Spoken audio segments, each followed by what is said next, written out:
On entend encore trop souvent dire que certaines femmes sont trop indépendantes, trop carriéristes, trop accomplies. Mais depuis quand c'est un défaut d'avoir réussi? Nos parents ne nous ont pas envoyés à l'école pour qu'on attende un prince charmant qui viendrait transformer le cours de notre vie. Ils nous ont élevés pour qu'on soit responsables, capables de bâtir. Dieu nous a donné de l'intelligence, des dons, une capacité à entreprendre. Pourquoi devrions-nous saboter tout ça juste pour flatter l'ego d'un homme? Est-ce que vous pensez que Barack Obama a vu une menace en Michelle lorsqu'elle était sa responsable hiérarchique dans ce cabinet d'avocats où il effectuait son stage? Elle était pourtant plus avancée que lui. Est-ce que cet homme de vision a pris peur? Non. Il a vu en elle une femme de potentiel, une force, un appui, une alliée.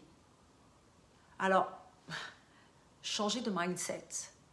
Si vous voulez accomplir grand, sachez que derrière chaque grand homme se cache une femme.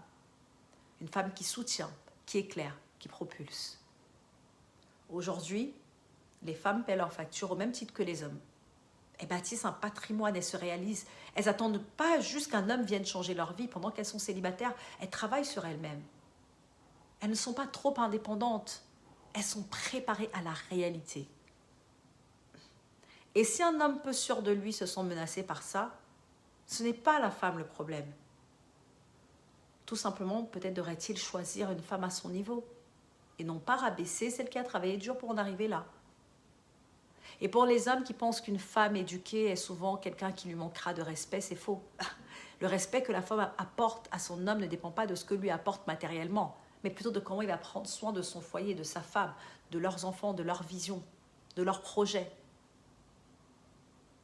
Un homme qui comprend que sa femme est une aide semblable et une alliée, un pilier à ses côtés, comprend aussi que le mariage, c'est mettre tout en commun pour bâtir ensemble. Alors non, ces femmes-là ne sont pas seules forcément parce qu'elles ont un mauvais caractère ou qu'elles sont un red flag ambulant. Elles sont parfois seules parce qu'elles ont souvent été rejetées par des hommes que leur lumière dérangeait.